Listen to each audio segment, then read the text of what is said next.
cultivos de grano para cosecha y demás. Y bueno, el manejo del maíz de segunda es una gran incógnita que hay que empezar a trabajar en ella, sin sacar lo de maíz tardío. Así que bueno, eso es algo que quería remarcar porque es un cambio que vamos haciendo y un poco para mostrar cómo va mutando la red en función de la demanda de los socios. Rápidamente les comento que toda la información que se genera la pueden encontrar en las revistas de APRESID, Red de Innovadores. También tenemos una jornada en el mes de marzo aproximadamente, donde vamos a recorrer los sitios de la red y a su vez exponemos resultados. A su vez, en octubre más o menos sale una revista específica de la red con todos los datos de la campaña. Y bueno, y las versiones están digitales y son de libre acceso. Para esta campaña vamos a seguir haciendo algo bastante parecido, con la salvedad de que vamos a trabajar con maíces de segunda también. Vamos a seguir experimentando testeando distintos genotipos. Vamos a seguir testeando diferentes densidades en esos diferentes genotipos. Vamos a seguir dilucidando el comportamiento sanitario y ver qué efecto tiene sobre el rendimiento de una aplicación de fungicida. Y a su vez vamos a seguir indagando en cómo nutrir el maíz. Lo de nutrición también tuvo su evolución. Primero empezamos viendo curvas de nitrógeno solamente con aplicación de urea. Y hoy ya estamos testeando otras tecnologías con Yara, con nutrición balanceada y con fuentes que tienen el nitrógeno protegido de liberación lenta, que algo vamos a ver como avance de resultado. Lo estamos haciendo, lo hicimos y lo vamos a seguir haciendo en zona núcleo expandida de producción. Lo que estamos haciendo es generar como subzonas dentro de una zona productiva para generar, por un lado, información general, digamos, de toda la zona bajo estudio, y por otro lado, tener un set de ensayos en cada una de las subzonas que nos permita por ahí transferir los resultados a ese grupo de productores particulares. Así que bueno, no los distraigo más y los dejo con Lucas, que va a hablar un poquito sobre los resultados, los ensayos que se pudieron cosechar hasta el momento. Bueno, gracias, buen día a todos. Sí, como decía Tomás, la red arranca con un ensayo compartido de rendimiento, en el cual era un set de genotipos sembrado, ¿no?, en toda la región núcleo, o en la región núcleo expandida, y a partir de ahí fuimos agregando nitrógeno, fuimos agregando densidad, fungicida, y en un momento, bueno, se volvió medio inmanejable, vamos a ser sinceros, y sobre todo el maíz tardío creciendo cada vez más, porque arrancamos en el 2011 y yo no creo que llegue al 40% en aquel tiempo de maíz tardío, y hoy estamos hablando de un 65% del área sembrada como tardía, con lo cual la demanda crecía en cuanto no solo a genotipos, sino a las distintas opciones de manejo y la interacción con el genotipo, y bueno, fuimos creciendo y en algún momento llegamos, o el año pasado se decidió dividir ya la región núcleo en distintas subregiones como para enfocarnos más y que los genotipos específicos, puede haber un genotipo que esté en todos lados, o hay algunos genotipos que están nada más acá y otros que están nada más acá. ¿Se entiende eso? Por una demanda de las empresas también que dice, mirá, no voy a estar poniendo el mismo genotipo en Paraná y en Saladillo. Prefiero por ahí posicionar algunos genotipos, o los posiciono más acá que acá, con lo cual no me gustaría testearlos en todos los ambientes, porque no es algo valioso ni para el productor, ni para nosotros, ni para nadie. ¿Se entiende eso? Entonces, bueno, así fuimos evolucionando en el tiempo. Una cosa que me gustaría, antes de ver los datos, porque sinceramente hoy todo el mundo, no sé si todos saben, pero gran parte del maíz tardío no está cosechado. ¿Sí? Hay una buena parte que no está cosechada, incluso si volvemos al mapa, hoy los únicos datos que tenemos son de esta región, de la región de Paraná. En estos momentos, la única región que tiene todos los sitios que estaban acá sembrados, que son 4 sitios, ahora les voy a mostrar los datos. Pero antes de eso me gustaría mostrarles unas cosas que hicimos en la facultad que me parece que son bastante valiosas, ¿sí? Quizá algunos de ustedes ya escucharon estos datos, pero se los voy a mostrar de vuelta porque me parece que está bueno, ¿sí? Inicialmente arrancamos con los de tardíos con un ensayo compartido de rendimiento en el cual inicialmente todos los genotipos habían sido seleccionados para ambientes tempranos. y de repente empezamos a usarlos, no sembrados en septiembre, octubre, sino de repente sembrados en diciembre. Estábamos cambiando la fecha de siembra 3 meses. Y se metió algo en el sistema, en el conocimiento general, que me parece que a mí que es erróneo, que es que los genotipos que estamos sembrando en tardíos, como no están mejorados para ambientes tardíos, no hubo un aumento de rendimiento y no hubo una ganancia genética significativa en tardíos, porque los genotipos fueron seleccionados para tempranos, ¿sí? Entonces lo que hicimos fue un ensayo comparativo, y esto viene un poco a ensayo comparativo de rendimiento y elección de genotipo, ¿sí? Pero, bueno, entonces la pregunta que teníamos es si el mejoramiento ayudó a aumentar el rendimiento de tardíos, aunque los genotipos fueron seleccionados para tempranos, porque muchos fueron seleccionados para tempranos. Hicimos un experimento, hicimos 2 experimentos. Un inicial lo hicimos con la gente de Monsanto y un segundo lo hicimos con la gente de Dow, ¿sí? El inicial lo hicimos con la gente de Monsanto. Agarramos genotipos que fueron seleccionados, que fueron liberados al mercado en el 65, ¿sí? Un híbrido, bueno, fue un híbrido simple pero después vienen todos los dobles, del 80, y después hay uno del 90. Los más viejos seguramente van a empezar a reconocer algunos genotipos que sembraron, ¿no? Como el 752, el 664 de los 90, y bueno, tenemos los más actuales de hoy, 7210 y demás, ¿sí? Algunos tienen la versión, por ejemplo, estos dos tienen la versión 664 y 752, tienen la versión B3 Pro, pero porque BT Triple Pro, pero porque lo transformaron, pero es el mismo genotipo, ¿se entiende eso?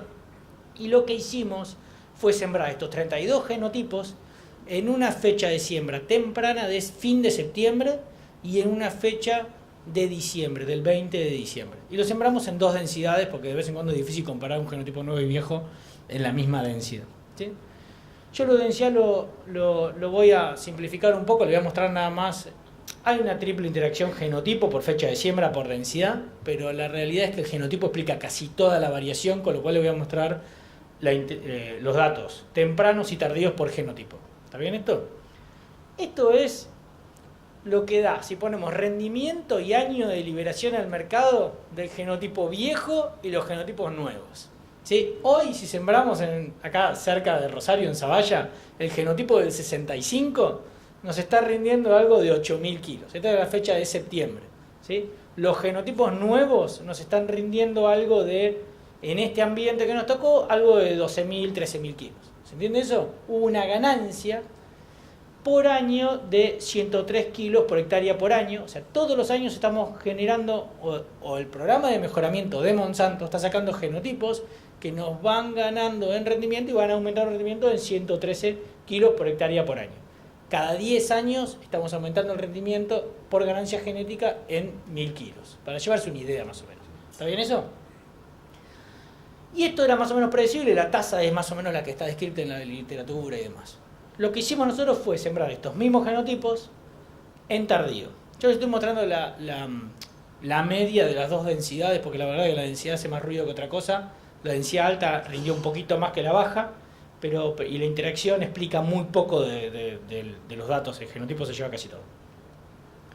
Esto es lo que da en tardío. Cuando miramos lo de tardío, si hoy sembrábamos el genotipo de 1965 en tardío, en este ambiente que nos tocó, que hicimos el ensayo, y está rindiendo un poco menos, o sea, los tardíos rindieron un poco menos que los tempranos, ¿sí? Hay 1.000 kilos menos más o menos, pero hay una ganancia genética también, ¿sí? Incluso la tasa de ganancia genética es muy parecida. Si sembrábamos el del 65 en tardío, en diciembre, y nos rinde un poco menos de 8.000 kilos, y se ve que cuando fueron sacando distintos genotipos, los nuevos rinden mucho más que los antiguos en tardíos también. ¿Se entiende eso? Con lo cual, lo que se fue seleccionando para temprano impactó y es muy bueno para tardíos también. Esto me parece que es algo relevante porque está la pregunta en el medio productivo. Por otro lado, hay alguna interacción con el genotipo porque hay algunos genotipos que tienen susceptibilidad a enfermedades mayores que otras y eso genera que alguno quede un poquito más arriba o un poco más abajo, pero la tendencia yo creo que es bien clara. Esto mismo lo hicimos este año. Bueno, esto es un poco para que se lleve una idea de media de las 2 fechas de siembra y todas las densidades. La media da una tasa de ganancia de 113, que en 50 años, porque tenemos acá de 1965 al 2016, de verdad, nos da 5.600 kilos, 5.500 kilos, más o menos. ¿Está bien eso? Bueno. Esto mismo lo hicimos este año en la facultad en Tardíos con la gente de DAO. La gente de DAO recreó los genotipos viejos, recreó del 99 a la actualidad, ¿sí? Del M10 a todos los que tienen los Next que están hoy en el mercado disponibles por todos ustedes, ¿sí? Y cuando miramos cuánto ganaron, de vuelta lo hicimos en Tardío, un solo año en Tardío con 2 densidades, les voy a mostrar el promedio porque de verdad no hay interacción incluso genotipo por densidad. Cuando miramos, obviamente el otro curva llega hasta el 65, estos son 16 años de mejoramiento nada más, pero lo importante es que la tasa de ganancia incluso es un poquito más alta, ¿está bien? O sea que hay aumento de rendimiento y sigue aumentando el rendimiento en Tardíos también. Esto lo menciono porque hay algún conocimiento que dice que bueno, que los genotipos fueron seleccionados para temprano y Tardíos no aumentan el rendimiento tanto y demás. ¿Está? Esto, bueno, era algo que le quería mostrar como una nota de color antes de ir a la parte de ensayos comparativos de rendimiento y demás. Bueno, de ensayo comparativo de rendimiento, y ahora viendo que, bueno, que hay ganancia genética y que los genotipos son distintos y demás, vamos a ver la región de Paraná, que fue la que se cosechó los únicos datos que tenemos hoy por hoy, ¿sí? En esta región hubo 4 sitios, ¿sí? Sembrados en enero y en diciembre, fin de diciembre, enero, ¿está bien? Sobre suelo tipo 2 aproximadamente. La densidad fue, bueno, de 6 y pico, algo normal para maíz tardío. En general lo que se evaluaron fueron todos estos genotipos. Sí, hay genotipos de ACA, de Advanta, de Dow, de Illinois, de Monsanto, Morgan, Nidera, Sursem, Syngenta y KWS. Hay un rango de genotipos importante, ¿sí?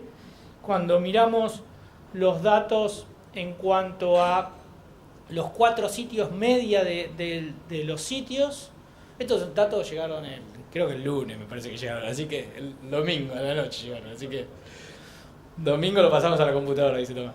O sea que son bastante frescos. O sea, el genotipo, ¿sí? Primero, los 4 sitios son bastante parecidos, rinden algo de 7.000 kilos, ¿sí? La variabilidad dentro de cada sitio está explicada por los genotipos, ¿sí? El genotipo explica el 60% de la variabilidad explicada dentro de la zona. Genotipo por sitio explica un 23%, o sea que no todos los genotipos se comportaron exactamente igual en todos los sitios, esos 4 sitios, ¿está bien? Pero lo importante es que el genotipo explica una buena parte, y así que bueno, vamos a ver si vemos un poco el ranking de genotipos. Este es un poco el ranking de genotipos, ¿no? Estos son los mismos datos que antes. Acá están todos los genotipos puestos del que más rinde al que menos rinde. Acá está la tabla de cómo quedan posicionados los genotipos. Acá hay algo importante, es que hay una diferencia entre algunos genotipos que están rindiendo algo de 8.000 kilos y hay otros genotipos que están rindiendo algo de 5.500 kilos. O sea, hay una diferencia de casi 3.000 kilos, o sea, o 3.000 kilos de diferencia entre el que más rinde y el que menos rinde, que es bastante más incluso de lo que veníamos viendo en los ensayos anteriores. Yo veo que algunos están sacando fotos, pero cualquier cosa me mandan un mail y después le mando los datos, porque total son públicos y, o sea, la red genera datos públicos, así que no tengo ningún problema en pasárselos, ¿está bien? Pero bueno, este es el ranking de genotipos por rendimiento, ¿sí? Este es un poco, hay una interacción, o sea, los genotipos no están iguales en los distintos sitios. El gráfico, bueno, por alguna razón se ve peor acá que en mi computadora, no me di cuenta que se iba a ver tan mal. Pero acá se puede ver que algunos genotipos van subiendo, van bajando, van subiendo de acuerdo al distinto sitio. Pero bueno, eso el que quiera después le paso a la figura y mira específicamente en los 4 sitios cómo queda rankeado cada uno de los genotipos. ¿Sí? Por el otro lado, algo bien importante que hemos aprendido, bueno, lo sabemos mucho, es que la elección de genotipo para maíz tardío no es solamente rendimiento, es humedad cosecha, ¿sí? La humedad cosecha entre los distintos genotipos me puede definir la elección de un genotipo u otro genotipo. En este caso, cuando miramos estos 4 sitios, hay diferencias entre sitios en humedad cosecha, pero no hay diferencias entre genotipos, básicamente porque se cosecharon los 4 sitios bastante secos, ¿sí? Y uno sabe que las diferencias entre genotipos se ven en un rango de humedades, pero después cuando el primero O sea, cuando se seca todo ya las diferencias son mucho más chiquitas o ya que difíciles de ver. ¿Está bien eso? Con lo cual, cuando estos son los 4 sitios que están cosechados, esto no se ve ahí atrás, perdón. Esto es 12, 13, 14, 15, 16, 17. Están cosechados en promedio en 14, o sea, están cosechados bastante secos. Algunos sitios con menos de 14. Con lo cual, cuando ponemos los genotipos en el ranking de humedad, el dato no es muy concreto. ¿Está bien eso? Pero yo esperaría que haya diferencias genotípicas importantes en humedad cosecha, y una cosa importante que no sale de estos 4 sitios, pero es bien importante la elección de genotipo, no solo por rendimiento, sino por humedad cosecha. Eso es algo que quiero que les quede claro. Bueno, dentro de cada subzona hay un ensayo de fungicida, y están todos los genotipos con y sin fungicida. Hay un ensayo de densidad, con distintas densidades, y hay un par de ensayos de cosas de fertilizantes. ¿Está bien? Fungicida. Esto es un fungicida aplicado, bueno, entre B10 y B14, ¿sí? Y acá tenemos tratado y no tratado. El tratado rinde más, es uno de los 4 sitios de antes, rinde unos 400, 300 kilos más que el anterior. El efecto es significativo. Cuando miramos, no hay diferencias para este caso entre fungicida, o no hay interacción entre el fungicida y el genotipo, con lo cual todos los genotipos aumentan su rendimiento de manera similar ante la aplicación de fungicida. En general, yo hubiera esperado que haya interacción en algunos genotipos que tienen mucho más susceptibilidad que otros. Eso es lo que veníamos viendo de antes. ¿Está bien eso? Pero bueno, en este caso no hay interacción. Estos son los datos de todos los genotipos para el que lo quiera. Esta es la media de rendimiento con y sin fungicida de todos los genotipos. ¿Está bien? Una cosa importante, estos 400 kilos es aproximadamente lo mismo que veníamos viendo en los ensayos los años anteriores. El que vino el año anterior o hace 2 años vio que este es el rendimiento esperado. Vamos a ver qué nos da en los otros sitios, ¿no? En general, lo que veíamos antes es que los sitios más al norte tienen mucho más efecto de fungicida, y los sitios que no tienen efecto de fungicida son los del sur. Este es uno del norte. Bueno, ensayo de densidad. Lo que se hizo fue sembrar, esta es la densidad promedio, que estaba en algo de 6, y lo que se hizo fue poner todos los genotipos que estaban en la lista anterior a una densidad más baja, y todos los genotipos a una densidad más alta. El sitio que se hizo esto rindió algo de 6.600 kilos. Esta es la densidad promedio, ¿no? Y la variabilidad dentro de la densidad promedio está dada por el genotipo, ¿sí? Están todos los genotipos. Cuando subimos la densidad, pasamos de 6.600 kilos a 6.800 kilos. La diferencia es incluso, son 200 kilos, no significativa. Y cuando bajamos la densidad de siembra de 6 a 4, perdemos un poco de rendimiento, unos 400 kilos. ¿Sí? Si me preguntan a mí, la densidad hizo poco, porque no lo variamos poco. Variamos 20.000 plantas para abajo y 20.000 plantas para arriba. Para ver ese efecto, es un efecto menor en un sitio que tampoco rendía mucho. ¿Está bien eso? Acá hay algo importante que quiero recalcar, que este es uno de los sitios que evaluamos. Dentro de cada región, vieron que había distintas regiones, después vamos a tener un pool de datos como para evaluar más en detalle tanto fungicida como densidad. ¿Está bien?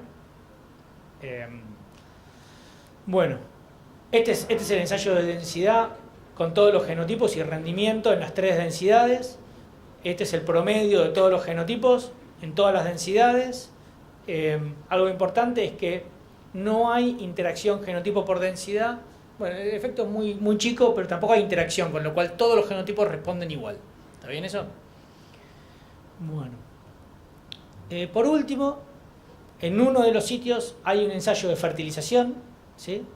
En el cual hay un tratamiento testigo, hay 3 tratamientos con urea, ¿sí? Hay 3 tratamientos con nitrodoble, que es un protector del nitrógeno, hay un tratamiento con nitrocomplex, que lo que tiene es micronutrientes, o sea, es nitrógeno más micronutrientes. Son todos los tratamientos de Yara. No sé si hay alguien de Yara acá. ¿Querés pasar un minuto y explicar qué es cada uno de los genotipos?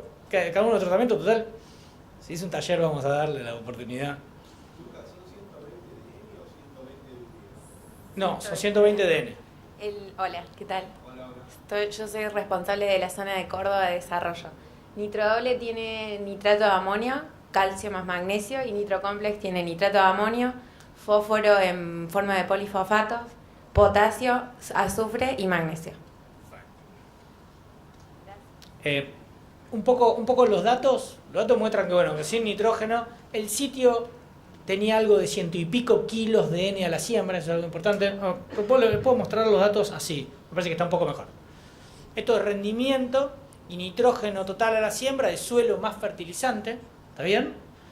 El sitio tenía algo de 110 kilos, 115 kilos de nitrógeno, que nos estaba rindiendo algo de 5.000 kilos, 4.900 kilos. Cuando vamos agregando N, vamos aumentando el rinde, o sea, hay un aumento de rendimiento a medida que vamos aumentando el N, incluso hasta los valores más altos de N, algo, o sea, que no se satura en un umbral que yo hubiera esperado 150, 200, parece aumentar un poco más. Por el otro lado, una es la curva con nitrógeno y la otra es la curva con el nitrodoble. El nitrodoble, si comparamos 40 kilos de N y 40 kilos de N con nitrodoble, hay unos 200 kilos de diferencia que no me dan significativos, 80 kilos de urea y de N de urea y 80 kilos de N de nitrodoble, hay unos 200 kilos de diferencia que no dan significativos, pero los está dando de vuelta. Y cuando ponemos 120 kilos de N con urea o 120 kilos de N con nitrodoble, nuevamente hay una leve tendencia a aumento de rendimiento. Por eso vemos, y creo que esto está bueno, vemos que la curva está un poco por arriba una de la otra, ¿sí? La diferencia, y esto es algo importante, 200 kilos de rendimiento en un ensayo a campo de franjas es muy difícil agarrar, sobre todo en un ensayo. Necesitamos, no sé, 10 repeticiones, 15 repeticiones, porque necesitamos un power estadístico muy grande. Pero lo que después vamos a tener son los otros sitios para ver si esto, y ahí aumentás el nivel estadístico para achicar el error. Vamos a ver si esto se cumple de vuelta en los otros sitios y esos 200 puede terminar siendo significativo. Yo creo que si la tendencia es como esta, lo va a dar, y es un producto que evidentemente para la misma cantidad de N aumenta un poco el ritmo. ¿Está bien eso? Y por el otro lado, bueno, el Nitrocomplex para misma cantidad de N me da un salto que no es menor. ¿Está bien eso? Acá está puesto como la cantidad de N que se puso en ese caso. Bueno, vamos a ver si vamos a algunas conclusiones para después ir a la discusión, ¿sí? Primero, algo que puse como primera conclusión es que el mejoramiento ayudó a aumentar el rendimiento de maíces tardíos. Eso quiero que quede claro, ¿sí? No es que los genotipos en tardíos son todos lo mismo, el viejo y el nuevo no lo son, ¿sí? El mejoramiento nos ha ayudado a empujar el rendimiento en tempranos y en tardíos con casi la misma tasa, no hay una tasa muy distinta, por lo menos los datos no muestran eso. Segundo, se pudieron detectar diferencias entre genotipos en la subzona esta de Paraná. El genotipo más exitoso y el genotipo menos exitoso da una diferencia de 3.000 kilos, que es una diferencia no menor. ¿Está bien eso? No puedo sacar ninguna conclusión de las cosas de humedad porque estaba todo muy seco, pero en las otras zonas, supongo más al sur, seguramente van a dar cuestiones de humedad, que es bien importante para el momento de decisión de genotipo. El efecto fungicida fue significativo, mostrando un efecto importante, que es 400 kilos, y es muy similar a lo que venimos encontrando en los ensayos anteriores, o sea, en los años anteriores, ¿sí? Al igual que en los años anteriores, cambios en la densidad no muestran un efecto muy marcado en el rendimiento, ¿sí? Este es un sitio en el cual yo esperaría una densidad óptima baja, no esperaría una densidad óptima alta porque por la calidad ambiental, con lo cual tampoco hubiera esperado que de 4 a 8 salte. En un ambiente, y vamos a ver los otros sitios, a ver qué ambientes tenemos, sinceramente, a ver si vale la pena aumentar la densidad o no, pero bueno, eso es lo que vimos en este caso. Y los resultados, por el momento parciales, de Nitrodoble y Nitrocomplex son muy alentadores, sinceramente son alentadores, ¿sí? Parciales lo digo porque me gustaría, para ponerle más power al análisis, poner los otros sitios. algo de la curva de respuesta a nitrógeno en el sitio. Yo hubiera esperado que la curva se sature un poco antes, ¿sí? De los datos nuestros propios de nitrógeno, dado que la curva se saturaría. Bueno, se nos daba un umbral de 140 kilos de N. Algunas veces nos daba un umbral un poco superior, pero acá seguíamos subiendo. Acá seguíamos subiendo hasta 225 y seguía de 200 o de 170 a 225, sigue aumentando el rendimiento. ¿Está bien? Un umbral un poco más alto de lo que esperábamos antes, de lo que conseguíamos antes con los resultados. Y por último, bueno, yo estimo que para fin del mes de agosto vamos a tener todos los resultados como para poder volcarlos y pasarles un análisis completo de toda la situación y todos los sitios con todos los genotipos en todas las regiones. ¿Está bien eso? Último, esto está financiado por todas las empresas, ¿sí? Estos son los ensayistas, la gente que lleva a cabo los ensayos en cada una de las subregiones, y bueno, hay alguien que trabaja pasando los datos el domingo, así que hay que agradecerle fuertemente para que lo podamos tener hoy acá. Último de todo, les dejo los correos, el mío, el de Brenda Gamín y el de Tomás Collos, para cuando a fin de mes tengamos todos los resultados. El que quiera pedirnos el informe final de todos los sitios, porque es posible que haya pocos acá que estén en la región de Paraná, pero muchos en las otras, les podamos dar información un poco más certera. Así que bueno, eso es lo que tenía para mostrarles.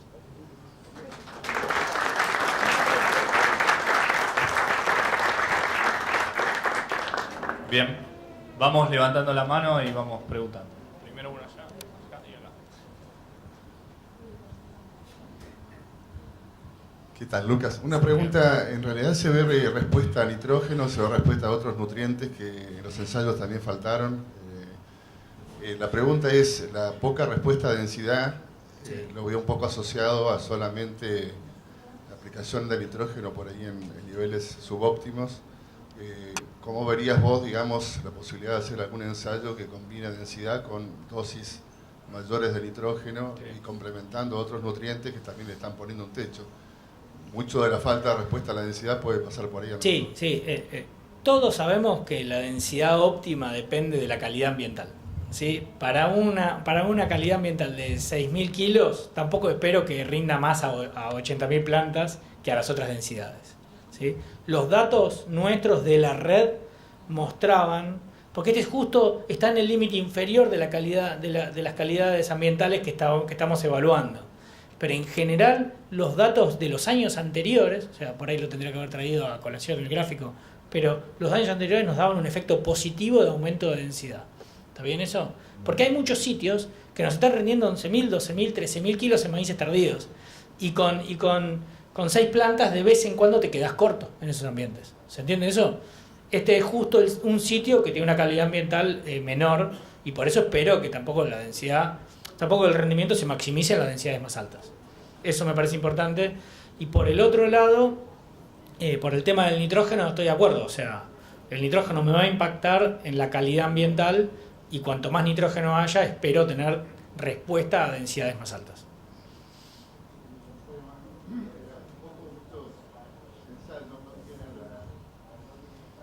Al no tener la combinación, por ahí hay ensayos que de densidad que no da respuesta porque le falta nitrógeno barra otros nutrientes, sí. Y ensayos de fertilización que no da respuesta porque le falta densidad. Sí, entonces sería bueno por ahí, por lo menos en algún ensayo, tratar de hacer la combinación. Sí, me parece que está perfecto.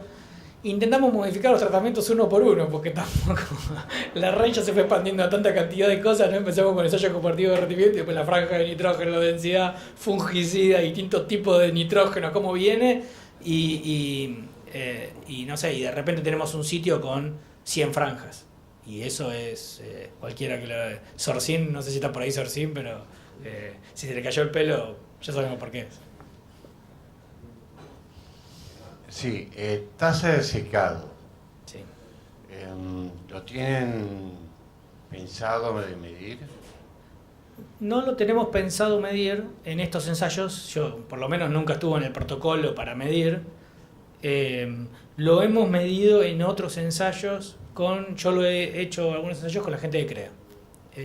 Y medimos tasa de secado en distintos sitios, en temprano y en tardío, en la zona de Venado Tuerto. Y lo hicimos con el ensayo compartido de rendimiento básicamente de CREA Sur de Santa Fe. Eso lo hicimos. Las tasas de secado, son muy distintas entre maíces tempranos y maíces tardíos. O sea, maíz tardío nos daba 1/3 de tasa, o un poquito menos incluso. Y las diferencias entre genotipos eran muy marcadas. Yo por eso hice el cálculo que justo en este caso se cosechó todo seco y eso iguala los genotipos. Y recalqué fuertemente que en el momento de decisión de elección de genotipo hay que tener en cuenta el rendimiento y la humedad como un factor crítico en la toma de decisión. Porque eso me impacta en cuándo voy a cosechar, en la cantidad de tiempo que va a estar en el lote ese genotipo o en los costos. ¿Sí? Habíamos hecho la cuenta con los primeros ensayos con la gente de APRESID, habíamos hecho la cuenta de cuánto perdía de rendimiento por punto de secado extra y iba de 2 a 3% la pérdida de rendimiento por punto extra. O sea que un genotipo que le gane a otro por 10% de rendimiento y tenga 3 puntos más de humedad que tengo que sacar, estamos iguales. ¿Se entiende eso? Eso lo habíamos hecho con la gente con Seba Piz y la gente de CREA Sur de Santa Fe. Lo habíamos hecho y en aquel tiempo lo que hicimos fue un ensayo, un dato de rendimiento y después corregido por humedad y demás. Pero yo creo que sí, que la humedad es crítica, que los genotipos no todos los genotipos primero llegan a madurez fisiológica igual. O sea que algunos arrancan el llenado en distintos momentos. Y después no todos los genotipos van secando a igual momento, ¿no? Con lo cual a cosecha hay diferencias de humedad, ser producto de que secaron distinto durante el secado o que tuvieron un llenado efectivo más largo.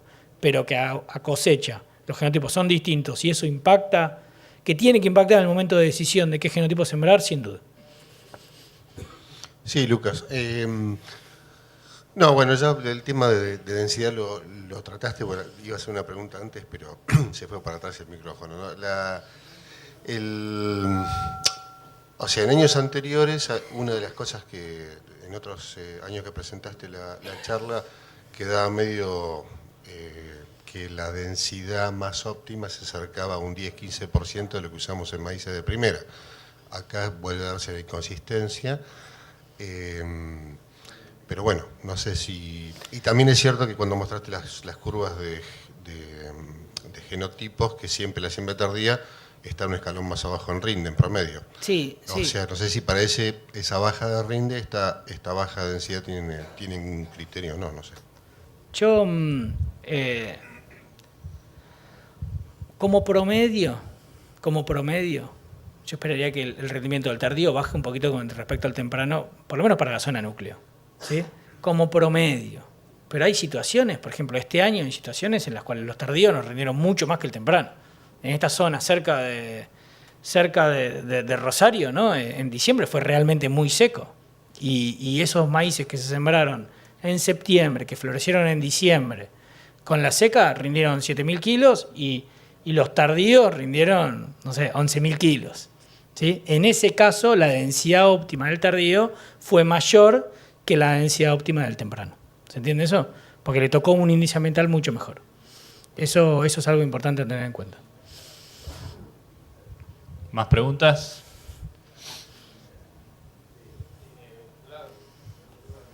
¿Distanciamiento entre hileras han hecho algo? ¿Entre temprano y tardío? No, la verdad que no. O sea, yo considero que el distanciamiento que tenemos es el óptimo. O sea, no esperaría que haya aumentos de rendimiento en tardíos producto de disminución. ¿Vos estabas hablando de disminución del espaciamiento o de aumento?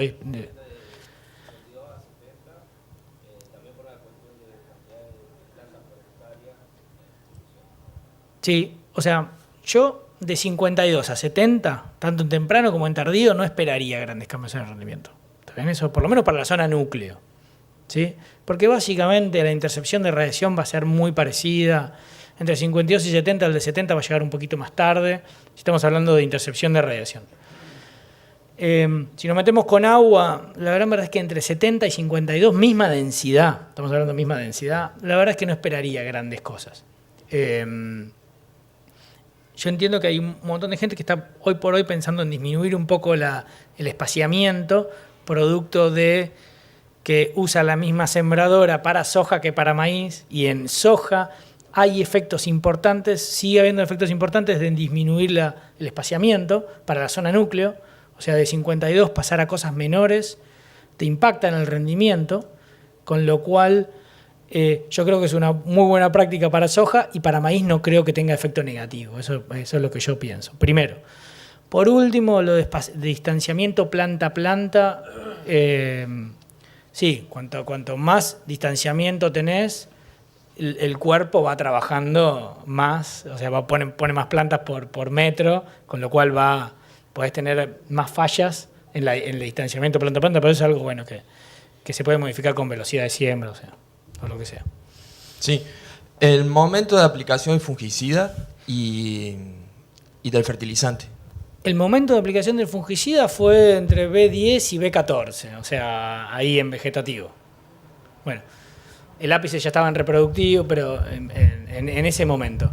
Y el momento de aplicación del nitrógeno, me lo van a poder decir Tomás, en ese caso puntual. Pero fue temprano seguro, porque lo hacemos siempre temprano.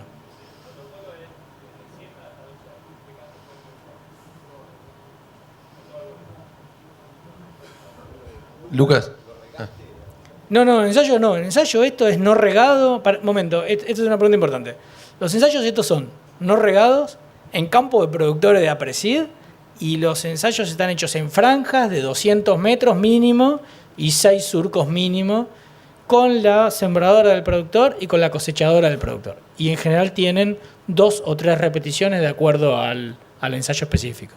Pero esto no está regado, esto es lo que toca, y son datos en general, casi todo el manejo, por ejemplo, el ensayo de genotipo, el manejo lo decide el productor que tiene ese lote. Y se hace exactamente lo mismo que hace el productor ahí, y se le ponen los genotipos distintos como franjas. Y en general se hace, el diseño clásico de estas franjas son en espejo, ¿no? Entonces tenés genotipo 1, el 1, el 2, el 2, tenés 2 repeticiones de cada uno, de 200, 300 metros y 6 surcos. Lucas, buen día. Como un pequeño aporte al taller, estamos en Victoria, Entre Ríos, y estamos probando maíz a 35 con buenos resultados. Le ganó a 52 este año maíz tardío, y lo vamos a probar en maíces de primera en esta campaña.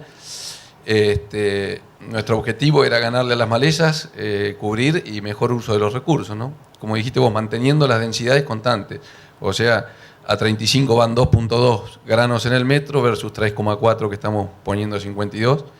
La única limitante es la decisión del maicero, que bueno, hay que cambiar el maicero, hay que apuntar algo que te permita y anticiparse con todas las prácticas que uno haga de fertilización post-siembra, ¿viste? Fertilización y controles, todo, porque el maíz en B4 ya es un manto que no se sabe para dónde se sembró, no se nota el surco.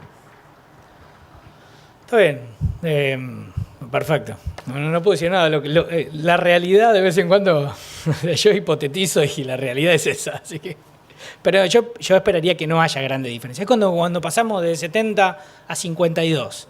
Hubo un cambio muy importante en soja, y en maíz el cambio era más dudoso, ¿no? Porque la verdad que en 70 ya interceptábamos casi toda la radiación durante el periodo crítico.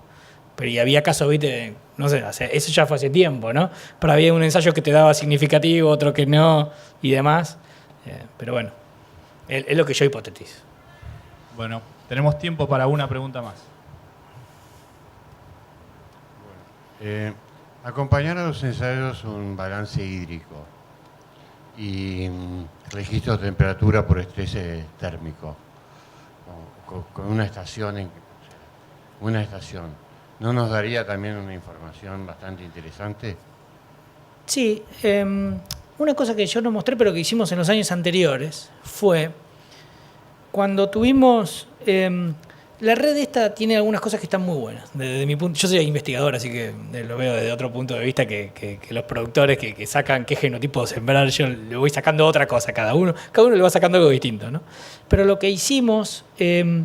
hace un par de años, que ya teníamos datos de varios años, lo que hicimos fue mirar de todos los factores ambientales que tenían cada sitio, cuál explicaba las diferencias entre sitios. ¿Sí? ¿Cuál explicaba? No solo el genotipo, sino el genotipo explica una parte, pero entre los sitios que explicaba, bueno, agua no sale nunca.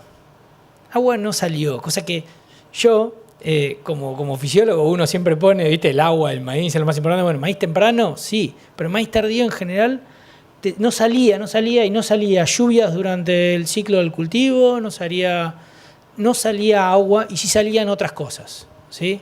Sí salía nitrógeno, como muy importante, sí salía densidad, con un efecto positivo hacia aumentar un poquito la densidad, sobre todo porque los maíces tardíos, lo estamos pensando en un maíz, no es un maíz que de vez en cuando rinde, algunos casos rinden 6.000, 7.000 kilos, pero hay otros casos que rinden 12.000, 13.000 kilos. En los casos que te rinden 12.000, 13.000 kilos, poner 6 plantas por metro cuadrado, te vas a quedar corto. ¿Se entiende eso? Con lo cual nos daba un efecto positivo de densidad, un efecto positivo de nitrógeno, e incluso una interacción con el genotipo. Había genotipos que respondían un poco más que otros, pero eso es difícil después de predecir, porque los genotipos van cambiando tanto que es difícil de predecir cómo va a responder tu genotipo. Pero el nitrógeno es muy importante, densidad importante, napa importante, incluso napa de forma negativa, no positiva. Y cuando lo pensás un poco, es un ambiente en el cual el agua no es tan limitante, con lo cual tener la napa muy arriba incluso se ve, es un efecto negativo, ¿se entiende eso? Si hiciéramos ese mismo análisis para maíces tempranos, la napa siempre te da positiva, en general siempre te da positiva, porque vos vas entrando en el ciclo del cultivo con más demanda de lo que tenés, entonces vas usando. En este caso no siempre es así. Y bueno, y no me acuerdo qué otro sí, algo importante por ahí es que medimos agua útil hasta los 2 metros cada 20 centímetros y en el 80% de los casos de todos estos años de experimentación siempre nos dio 100% de agua útil.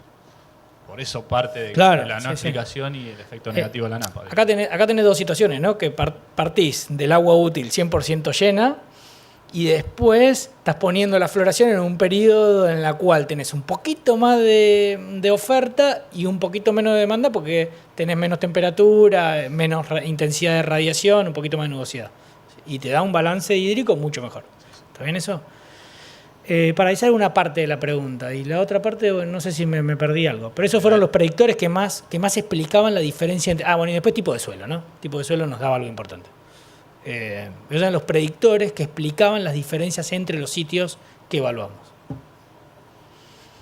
Bueno, si hay más preguntas las tenemos que contestar afuera porque ya tenemos que dar lugar al próximo taller. Les agradecemos mucho la presencia y a Lucas la disertación.